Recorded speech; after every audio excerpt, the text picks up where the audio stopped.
Holly, how we doing? Good. How are you? Good. We are live, and everybody is, I'm sure, slipping in the last weekend before Christmas. So probably a lot of people out shopping and probably catch this on the replay. I have like all my kids' Christmas presents behind my chair, so the stacks of boxes. Oh, yeah. I have a hard time hiding stuff here too with caregivers and everything. hmm I have sacred spots where at Christmas time you don't go. Yeah, they're still in the Amazon boxes, so we're all good. You'll know if they peek. Yep. So tonight we're gonna I don't know. We thought we talk a little bit about how far women's fitness, hmm where it started and how it came along. Because I hate to say it, but women were kind of late to the party. I mean, the Olympics have been going on for literally what 1,000 years. Yeah, yeah, You know, I'm not sure, but probably. let's see how long men were in the Olympics, but women didn't get to compete until like 1900. So they And then were quite even a like bit the late. Oh, What is it? The Boston Marathon. There was pictures of like the women weren't allowed to run in that either. And I remember seeing a picture on the internet of a lady running, and the guys are just were trying to push her out of the way. oh no, actually, it wasn't that bad. It's not as long as I thought. Maybe it's all the modern Olympics. That's why. So technically, the modern Olympics started in 1896, but there were things before that. Originally accepted as the ancient Olympics in 776 BC. So the men had to have some start on the games for sure. Women didn't get until 1900. Oh So, wow. and then we you found a great article that kind of goes through it. So we'll kind of go through the article, and then I found a few pictures that we'll throw up so that we can kind of see the time frame and how the fitness attire has changed over the years. The physiques have definitely changed. A lot of things hmm are more acceptable. Like women's professional sports didn't even start until 1972. Oh Women weren't wow. allowed to have their own. So that was when all of a sudden you got your Chris Everett Lloyd from tennis and everything. Oh, what do we What I got? found interesting when I was looking up stuff was how strong women, like the pictures that I showed you, the strong women, like from like the 1800s, like they were, I think they were like known as circus freaks or whatever. That was interesting because they were, one of them was like 6'1" and was beefy. So I Elton, didn't my realize. maybe it is your uncle and you just don't know it, Elton. But welcome, Elton. Anyway, thanks for joining us. You know, but you know what? And I forgot to upload that strong woman picture. It was crazy. And then I think the bodybuilding, the lady from that was the bodybuilder was in 1840, I think. But it was just interesting to see. Yeah, so women were actually well. Let's start here. Holly found a great article on breaking barriers: the evolution of women in fitness sports by the Idea editorial staff. And it talks about early struggles for physical freedom during the 19th and 20th centuries. Women were often discouraged from engaging in strenuous physical activity due to prevailing medical and social beliefs. Uh, they believed back then exercise is linked to infertility and fragile health. The Victorian era emphasized modesty, and women would participate in ladylike activities such as horseback riding, walking, and light calisthenics. However, change was brewing in the 19th century. It, Catherine Beecher was the original one who kind of started this movement. Developed calisthenics specifically designed to improve posture and strength while adhering to social norms. Dudley Sargent, a pioneer in physical education, advocated for women's access to exercise and introduction to strength training programs like at Wabesi and Radcliffe College.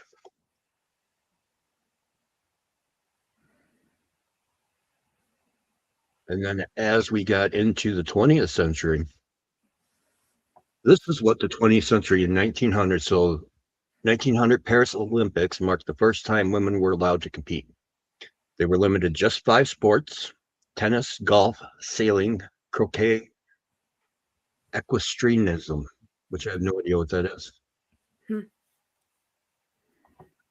Alice Milliet, a French athlete and advocate, fought for women's inclusion in Olympics and eventually organized the Women's Games in 1922, an alternative to male-dominated sports. But for the most part, this is Mm-hmm.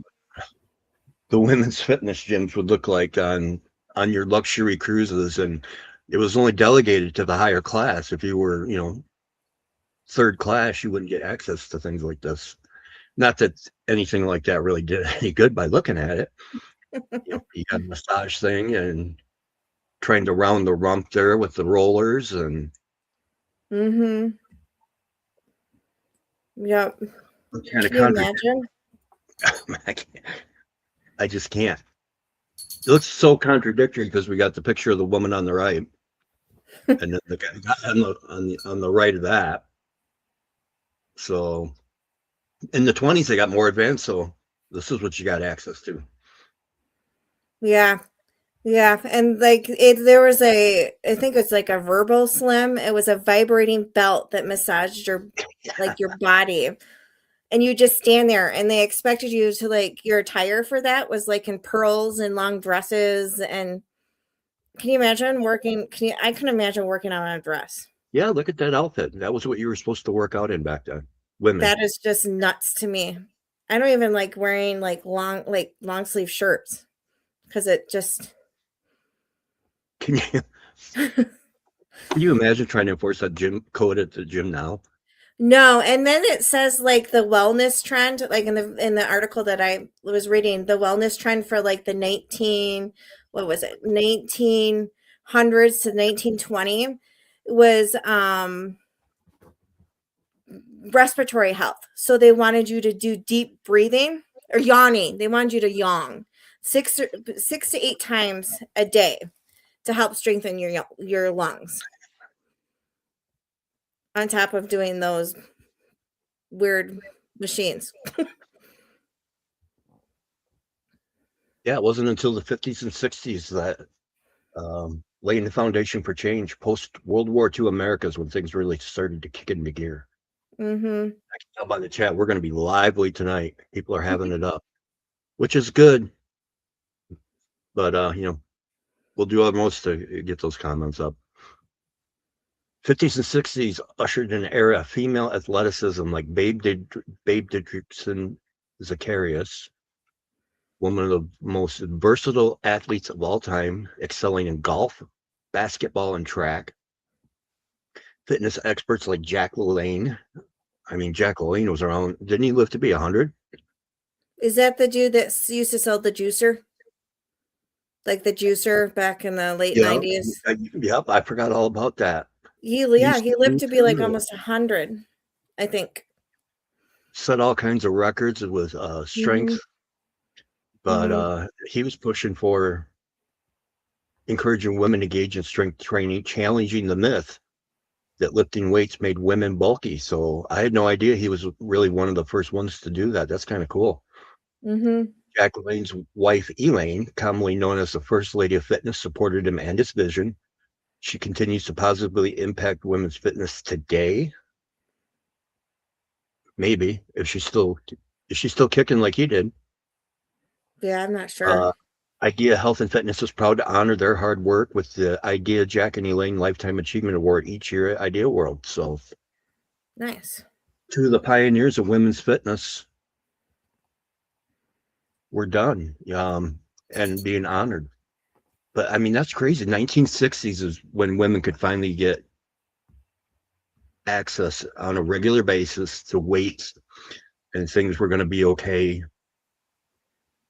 John, how do y'all? God bless. Hey, Brian, how you doing, John? Good to see you on a Friday night. Yep. And also hula hooping was in the 50s and 60s was also like a really popular way to exercise for women. And I think we talked about this, the golden gym, the gold gym. That's when that first like the appeared in the 60 in the 50s and 60s for the gym culture that we have today, it says in the Oh, yeah, article. gold ship. Yeah. Yeah, it's and let's see. Miss Olympia was another one that things got started on late. So you had women in there working out. Let's see if they. I'm sure they're going to give us some examples here. 72 was the turning point. That was when the legislation mandated gender equality in federally funded programs, including athletics. As a result, female participation in sports skyrocketed. By the 1980s and 90s, women's college athletics flourished, and female athletes like Billie Jean King and Florence Griffith Joyner became household names. Participation in high school sports between 72 and 2019 raised over 1,000%. So you had all these women who were just waiting to be treated equal finally when it Nice. came to fitness.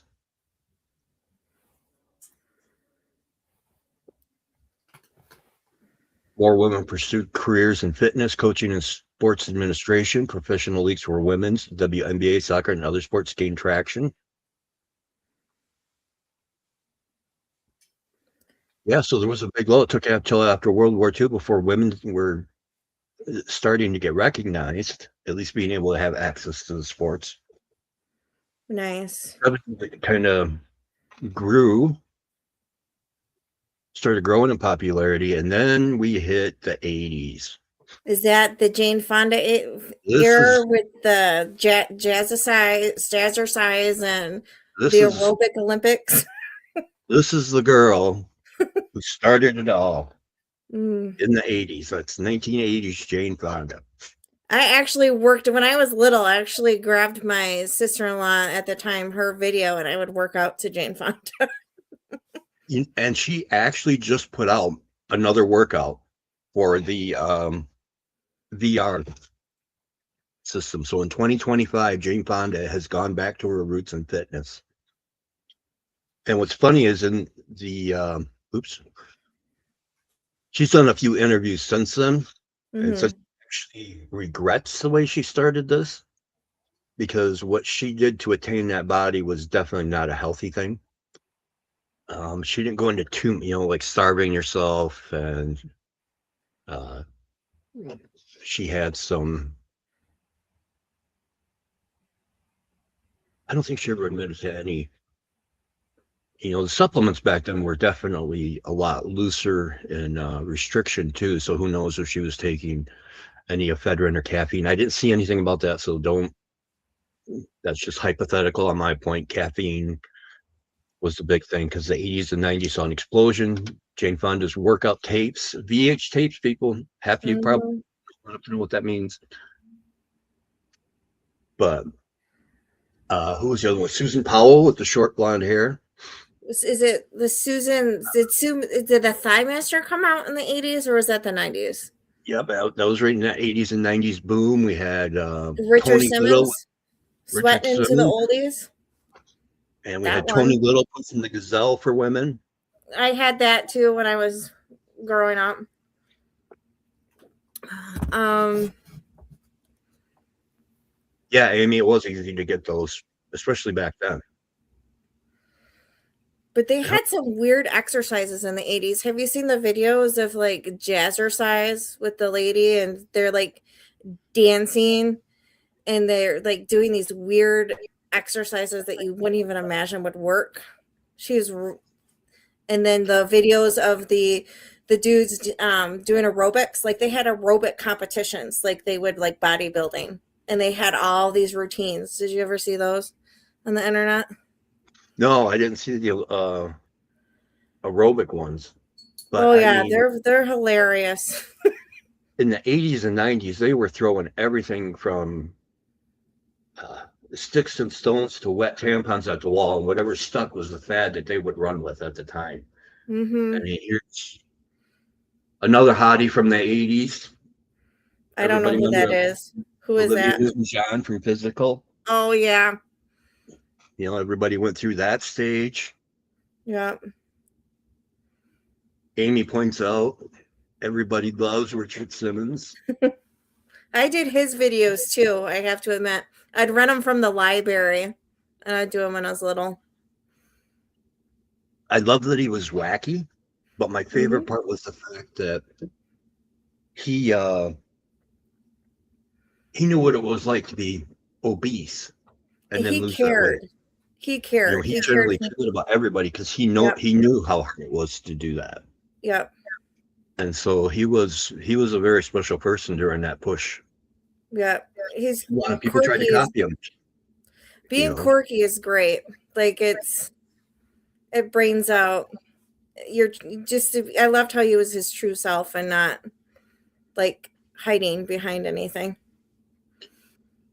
John, when Austin start? Austin who, John? You know, and in the 80s, bodybuilding started to take hold. And I'm going to put a picture up. It's of the first Miss Olympia. So the first Miss Olympia is on the left, but it was the only picture I could find. Um, that is a 2025 bikini competitor. And the person on the left is actually an open bodybuilder back then. So now the smallest girl on the right in today's profession compared to the biggest girl back then. Wow. Just to you got to leave Jane up for Jane Austen. God, oh, I remember that name. When she was famous for something. What was she doing? But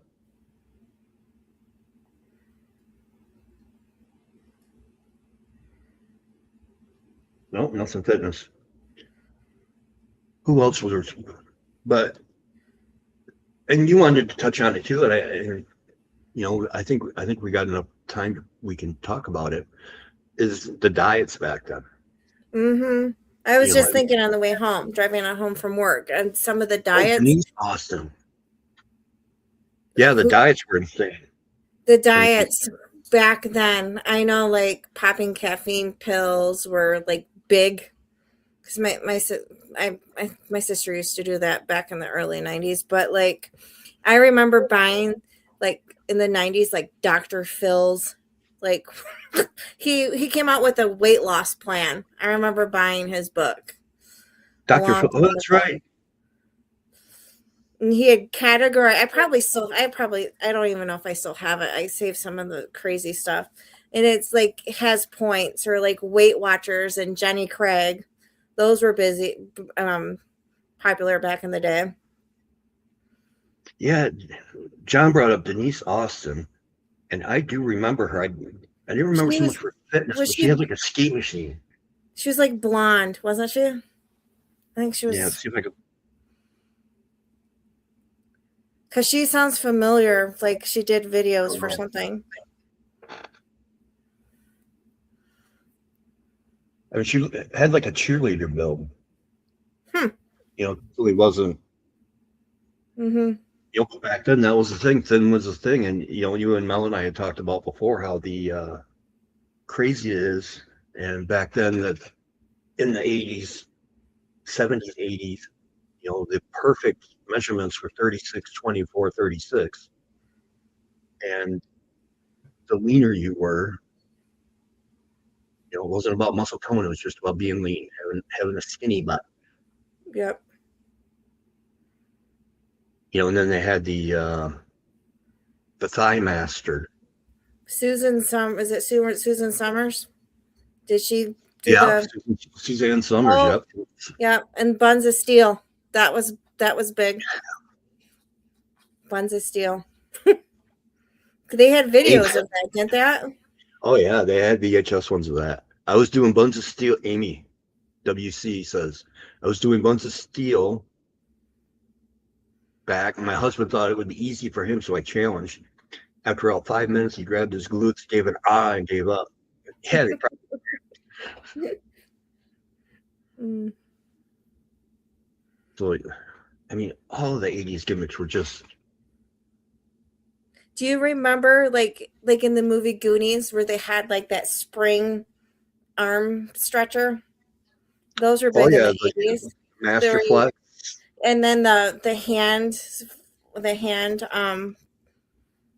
make your hand like a little spring where you squeeze and like exercise your hands. Those were big. Leg lifts. Amy says leg lifts look easy until you have to do a ton of them. Exactly. Mm-hmm. And the knowledge has come so far too. I mean, along with Yep. there's a whole lot of good that's come out of it. I mean, obviously you want people to be fit, Yep. My but favorite of like unfortunately, you the know, 90s was Tybo. Do you remember Tybo? Was it mhm, Billy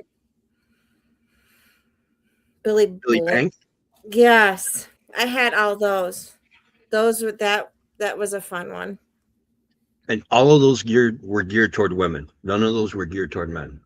Mm-hmm. Like in the video, it was Billy Blanks doing his Tybo, but it was all women in the background. Yep. Then there was the beach body. That was big in the like 90s and above. Like that's a big one. They switched, it's not called Beachbody anymore, but I remember the infomercials for that running. I actually still have some videos of that one. I did like Tybo. It's like it was not Tybo, it was Turbo Jam like Tybo. Well, you know what else has changed? Gym attire. Mm-hmm. Let's look at. I mean, this was pretty risque back in the 1900s. That's something you'd walk down the street now with. Yeah, this was expected when you were the higher class in the 1920s. Then we get to the 70s. Check these beauties out. Oh gosh. I think my parents probably put me in some of those. I was putting a little yellow shirt with the little puppy on the thing. Yeah, with the bowl cuts, the hair Yep. bowl haircuts. The freaking corduroy jeans that would wear your knees out before they would. Mm-hmm. And then we get to the 80s. This is where, as a guy, I'm not going to complain too much. Spandex became a thing. Yep. And the leotards with the thongs leotards. Yep. Yep. And the guys were wearing them. Mm-hmm. Amy, look at those 70 gym uniforms. Yep, that's exactly where they're from, Amy. Those were gym uniforms that you had to wear at the time. Maybe 60s. The 70s, what I looked up, but maybe. I had to go to YMCA to work growing up. Oh, you actually worked at a YMCA, John? That's cool.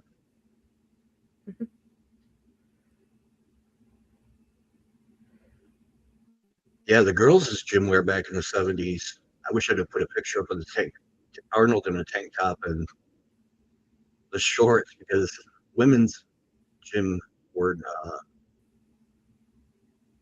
That's much horrible. than the stringer tank top and the spandex banana hammocks that they were walking around in. And then and now we're closing in on the 90s and the 2000s. So here's where things get. It's it's to me, it's a double-edged sword. It's great, when Mhm. women are getting healthier, Right. way more knowledge, way more acceptable. There's a lot of women out there kicking men's asses in sports. So, you out deadlift probably 90% of the, well, it's 80% of the guys in there and probably all of the women at this point. And so, Yeah. and, and it's considered cool back in the old days, you'd have been considered a circus freak because of how strong you are, Yeah. Yep. now. But with that, now we get into modern day. Amy, my parents owned a couple of women's workout worlds in the 90s. Oh, Like that's cool. curves. Like curves. Curves was like popular. The all girls gym. Mhm. And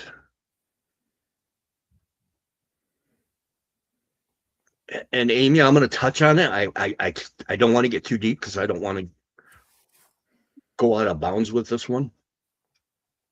Um, I am going to start doing unfiltered stuff on my channel, and this is going to be a topic because now when we get into, we're talking about female fitness, female in sports, and how everything's good, and it's gaining popularity. The downside of that, now we're getting into TikTok and influencers that we've talked about before, Mhm. and in some ways, I understand. I am all for your body, your choice on a lot of things. Um, but when you compare the Miss Olympia, who's on the left, Mhm. to the current Miss Olympia, that is a drastic change. That's a lot of muscle. That's that's a So beast of that's a what lot of work. it That's is. more work than I wanna put in. I like to eat. I don't All wanna I have didn't even know to. who it was, and I didn't have to tell. She was she was the first Miss Olympia, Rachel McClish, and she was also married to John Claude Van Damme, 80s action Nice. star. For I thought he was hot back in the day. exactly, Amy. Amy says I know exactly who that is. She was still feminine and muscular. She was great, and then you had Corey Everson who came along.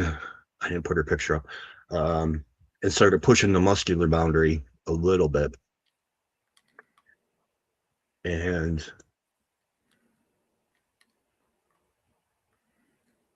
oh, maybe Amy, maybe I'm wrong,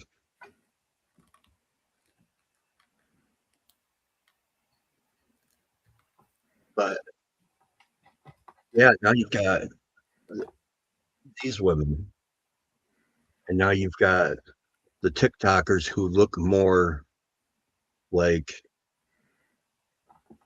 the girl on the right.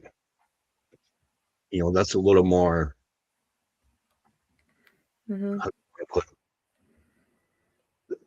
there is so much outside pressure now on women because and even though the fitness thing's great, but there's so much women and there seems to be such a standard now. Almost it's not the best you anymore.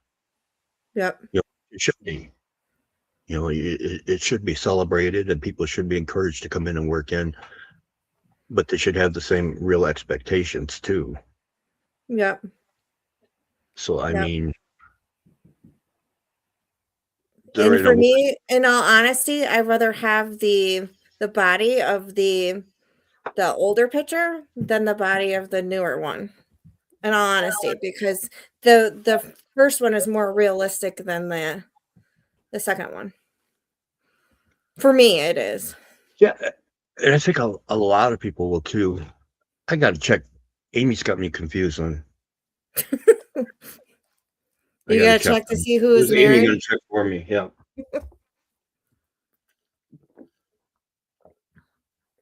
Who was John Claude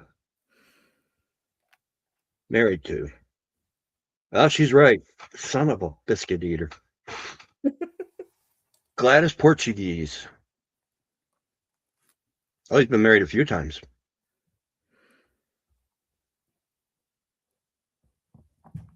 John's making the rounds. Speaking of 80s and 90s fitness phenomenon, Mm-hmm. he's been married Gladys Portuguese from 87 to 92, then married her again. 99, Darcy from 94 to 97, Mary Rodriguez, 80 to 84, Cynthia Deridian, 85 to 86. Hmm. He's going to run finger counting wives.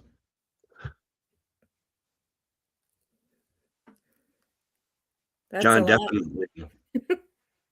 Amy, the one on the right, is freakish, and she's in the smaller group now. Amy, that's the thing. The other girls are, you know, 30, 40, even 50 pounds heavier. There's one, what's her name? The Russian, they call her Amazonka. She I don't holds a know. bunch of world records for bench press and arm wrestling and curl. And she's 225, ripped on stage. Yeah, it's It's freakish. it's a lot of dedication. Like I could never. I mean, I have a lot of dedication for my powerlifting, but I like to eat. I can't. I wouldn't. I couldn't restrict my diet as much as they do.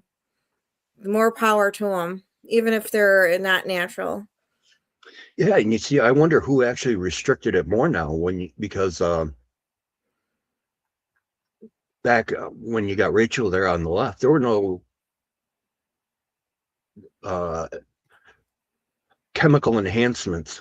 That, Mm-hmm. that didn't really start until 2 or 3 Olympias later when, Corey started, the girls started getting bigger. So Corey, decided to get a little bigger too. And that's when it became more acceptable to do what they were doing, which, they talk about people transitioning. I mean, women bodybuilders have kind of been doing it by accident for a lot of years. Mm-hmm. I remember that picture you showed me of that one 80s bodybuilder, and then Oh, now yeah. now Denise she Rudovsky. looks she's has like a full grown beard. I don't remember her name, but that was like crazy to me. And Amy brings up a good point here too, because, back in the competition days, they didn't all have, fake implants, and Right. now um, glue, not glue, glute enhancement filler that actually they put in like a day or two before, and it irritates the muscle, so it inflames it, so it swells up and looks bigger. Because if you see him 3 or 4 days after the show, that butt don't bounce a quarter like that. Yeah. It's just the muscle definition is just crazy to me. It Like is, and it's just I just can't fathom. It's to me it's just not attractive.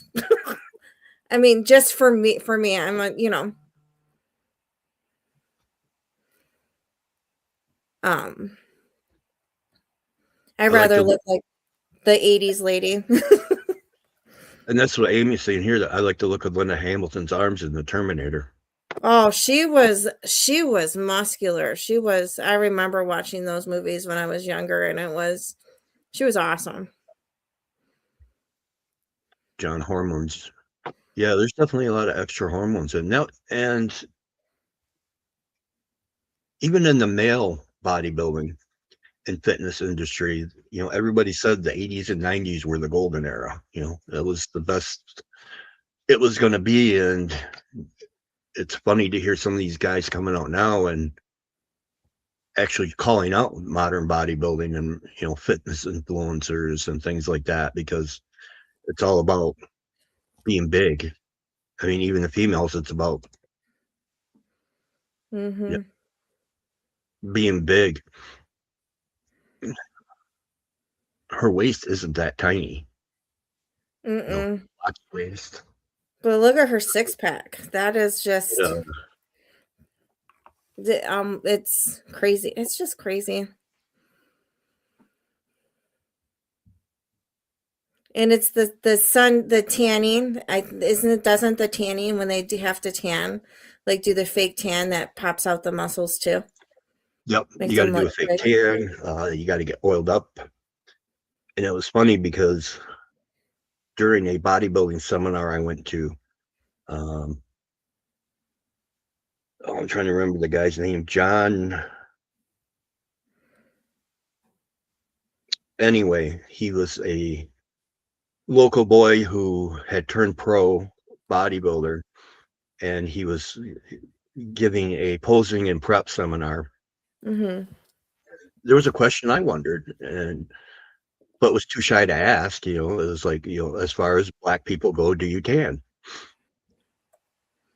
And you know, he was talking about his experiences and the fact that, you know, he's like, oh, I'm black, I don't need to tan. And some guys just saying, no, no, no, you still need to tan, brother. You need to get in there and tan. Oh, okay. So he started tanning. And then he had other people ask him, man, you're black. Why do you got to tan? What do you think you're doing? You're not doing nothing. Oh, okay. So then his very first show, he didn't tan. And he Mm-hmm. got on the stage and he looked around and he said, I was the whitest MFer up on that stage. So even the black people have to tan and use the fake dye. It's just crazy. Like I know, like when I was showing people around at the gym, and there was a couple. They didn't even the color the couple color people showing they didn't know what the tanning beds were. They're like, "What is that? Is that like a spaceship?" I'm like, "No, that's a tanning bed."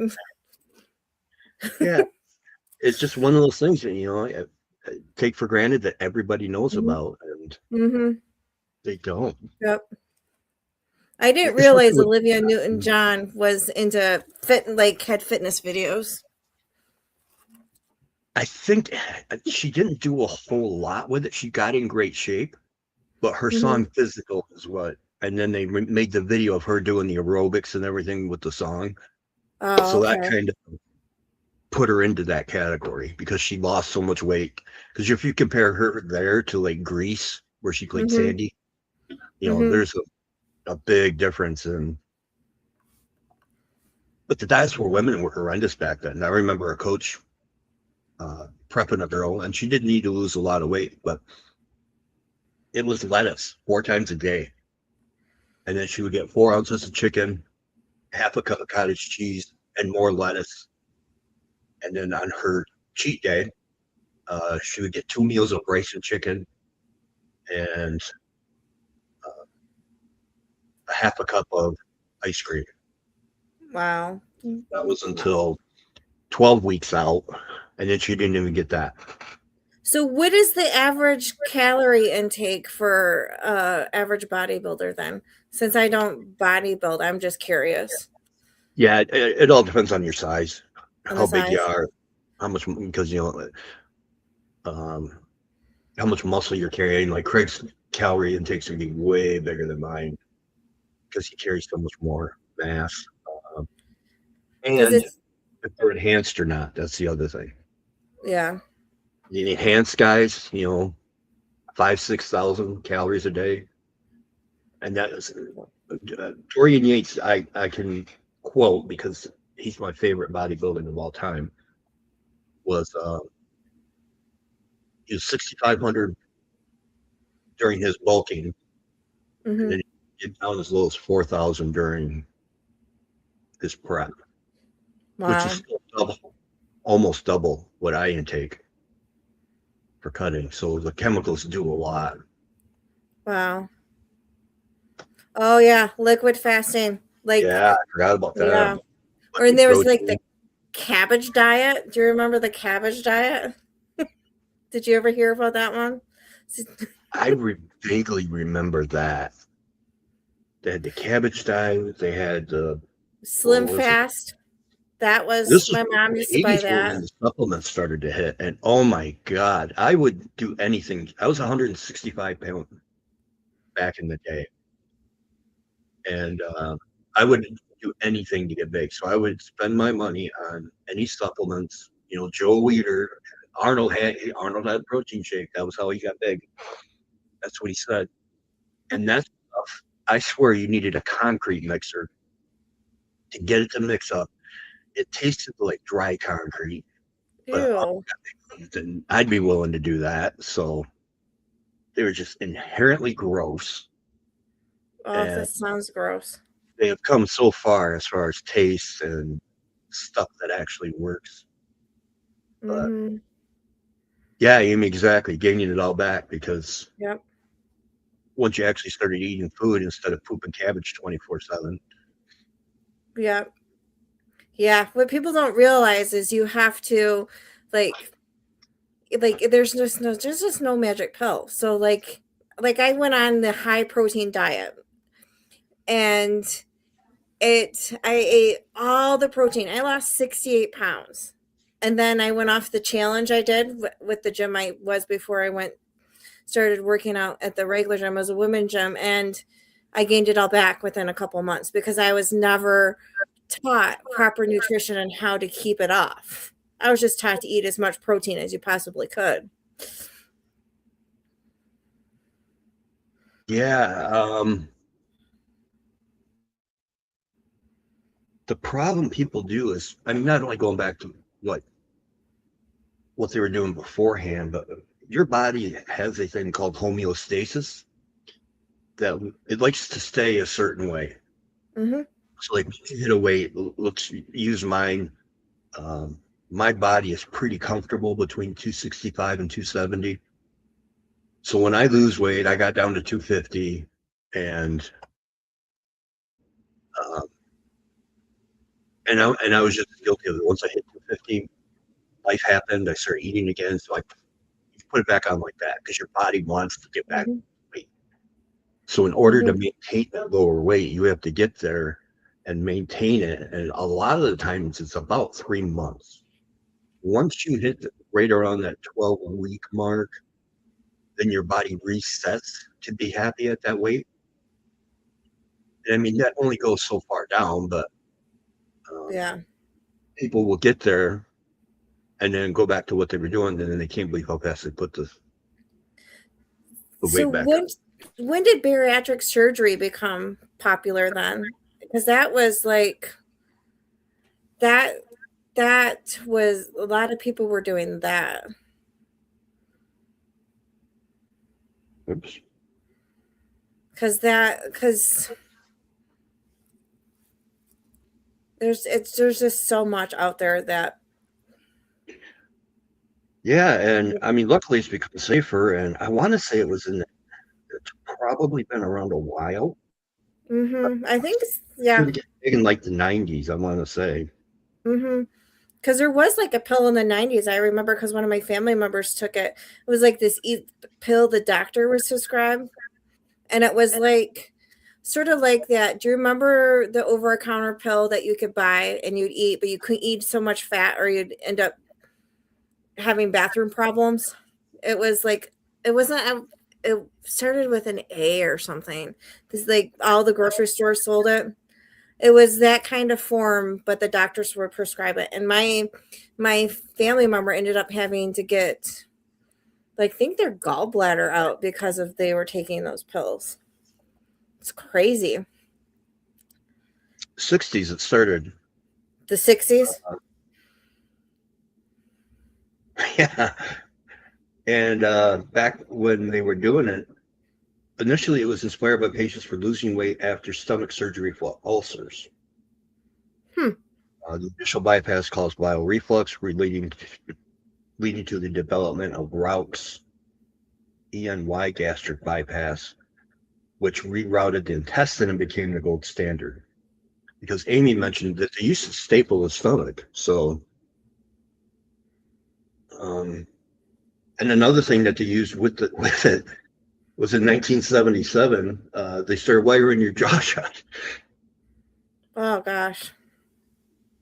But I mean, even modern procedures are pretty risky. Mhm. When the cabbage soup. Oh, I hate cabbage soup.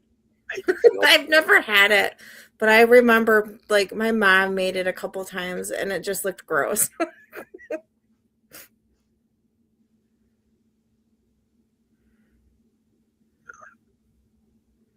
That's a good question. We used to call it stapling and getting the stomach stapled. Yeah, my aunt actually had that done, and it was 8, 9 years later. She started having issues where she was getting sick, or she was starting to have a mental decline. She was diagnosed with Alzheimer's. Eventually, got put in a home, and then got really sick. And they turned around and find out after an MRI and CT scan that during that stomach surgery, they had left a little hole behind on the backside of the stomach that had been leaking bile into her system. Oh no. And so they closed the hole, and within 6 months, brand new. That's crazy. That's crazy. The worst thing for weight loss was salt intake. Now they actually encourage you to use salt so that you can, for hydration to a point. Mm-hmm. Yeah, Amy, that sounds familiar. You used to get potato chips with some kind of fat that didn't get digested, bathroom problems. Yeah, they It have. was the baked potato chips, the Lay's baked potato chips. They used to warn you that if you ate too many of those, you'd have bathroom problems. Yeah, they have fat binders, and those are just horrible to use. If you're that desperate to lose weight, jaw wiring might be the way to go. Because it would definitely would not be worth. I tried one of those one time, and like, no, Mm-hmm. yeah, Amy, leaking bile. It was a bad scene. So fast forward to what's it like today? I mean, I get a kick out of seeing like Holly outlift a lot of these young kids. I don't like CrossFit as a sport, but I think them athletes are amazing. And Mm-hmm. that is almost more one of those sports like geared toward women. You hear more about like Tia Tomey and a couple of the other gals who are amazing athletes and what they can squat and stuff. Um, I think CrossFit could be a good thing. This is one of those, fast forward into modern, because CrossFit's only been around about a decade. Those Olympic lifts, and this watch those women just lift all that weight above their head is like it's just crazy to me. It's amazing. John said those staples used to bust. I could see that, and maybe that's what happened. But yeah, the Olympic lifting's crazy. Um, Mm-hmm. if they can get it narrowed down a little bit instead of avoiding things like that happened with that swimmer last year. Do you remember that? With the swimmer, No. when the guy passed away right in front of one of the referees. Oh no. I don't remember. Yeah, they were down in Texas, and the water was actually 2 degrees colder than what any swimming organization would allow you to swim in. Mm-hmm. They had done a half a marathon, and then they had to jump in the water, and I forget, 12-mile swim or something. And then they only had like 2 or 3 lifeguards on paddle Oh, wow. boards, and it's on camera. You can go on YouTube and watch it. You can see the guy um, start floundering, and he's kind of doing this. And Mm-hmm. other guy on the paddleboard is right in front of him, doesn't see it, doesn't do anything, and then the guy disappears below the water. Everybody else sees it. People start rushing toward the water, and then the security comes out and pushes all the people back. And they're screaming at him to do it. The guy gets, their lifeguard goes over, paddles twice, doesn't see anything, and then just leaves. And they let everybody else finish the race before they went and looked for him. Wow, that's horrible. So I'm hoping they will learn from that, and because I do think it is amazing to watch, like you said, some of the lifts the women do, Mm-hmm. Mm-hmm. especially when they're doing those medleys where it's, you know, lift this weight, run up, climb that rope, ring that bell, come back down. Olympic lift another heavier weight, run back. Yep. The endurance that takes. I could never do it. No. No. Nope. It's amazing to see how far we have come from like those belted, just stand there in your prettiest outfit, letting the belt just vibrate, to lifting hundreds of pounds. And if you add those hundreds of pounds up, then you're talking about, for one workout session, you could be lifting thousands of pounds if you add all your weight up. I do that every once in a while when I'm like, man, why am I so tired? And then I add it all up. I'm like, oh, that's why I'm tired. Yeah, and now people who they're respected for going to the gym and trying to be healthy, where before they were bullied and made fun of. And this is another touchy topic, but body positivity, where women can be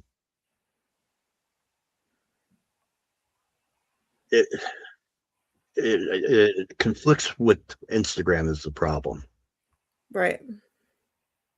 Because it blows my mind that women's fitness has come so far, but with everything else, the universe is balanced. With good, there's bad.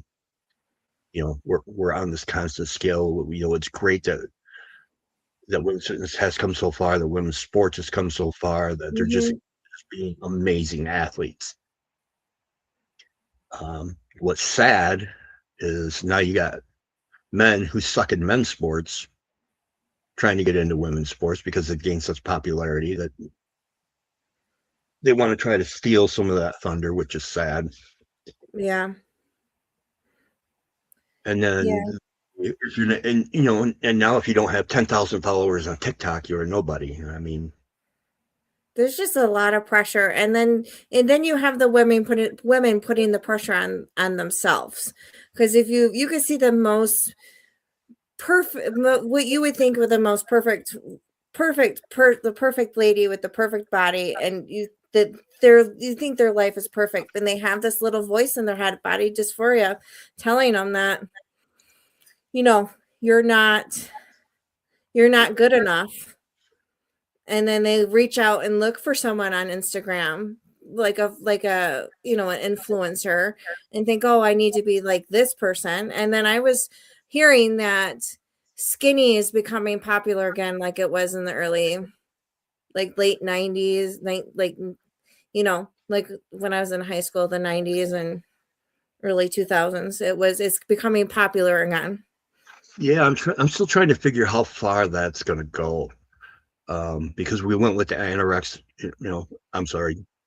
the diet challenged models that were skin and bones last holiday.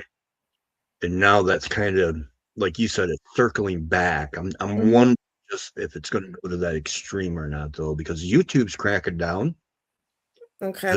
Now, if they think you have the mukbangs are going away, all the people shove them in their face.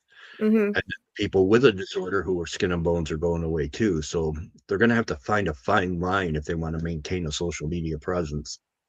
Because I have girls, and I don't want my daughters to look at these people and think this is the way I should be. Like, I looked at the girls in the magazines thinking this is the kind of figure body I need, and it wasn't my body figure. Like, I was not built to be a beanpole in I the hope late 90s. I hope it doesn't go to the extreme that they're looking at with Jane Fonda on there again. Because even she said she wasn't healthy. Yeah, well, it's interesting because a lot of those people doing those workout videos, because one of the people that I just there was it was Turbo Jam, and I think her name is like Charlene Johnson or something like that. She was the lady doing the videos, and she came out. I listened to her podcast, and she came out saying that she was unhealthy doing those workout videos. Like, she was not eating so she could maintain an image of being strong, and look like she's healthy, and to sell her products to the average person. Yeah, Amy says it's interesting to me to see interviews with models during my era, big in the 80s, Sports Illustrated covers, and none of them considered that a happy time in their life at all with all the pictures. And Mm-hmm. I Yep. totally agree, Amy. And there's some of those women now that actually look better than they did back then, which is crazy. Mm-hmm. I mean, Jane Fonda just put out a new video, workout video for, the people who live in the VR, the Meta or whatever that's called. And I showed a video and she looks freaking fantastic. But how much plastic surgery has she had? Well, yeah, when you got the money, I guess you can afford to look. Yeah. Yeah, but if you look at it, if you look at people living a healthy lifestyle, like I look younger being 46 than I did when I was in my 20s and 30s because I didn't start working out until I was 38. So I look like I've reversed in age. Like some of the people I graduated with, I look the same. It's crazy. Yeah. Amy says, but yes, at the time I would see them, they have it all and would Mm-hmm. want them. And that was the whole point, to get you to buy their products so Yep. that you could look like them. Yep. Supposedly just like all the supplements now and workout plans people are selling. And Yep. but you know what? I think we're just going to kick back and we'll wrap this up and just enjoy the fact of how far that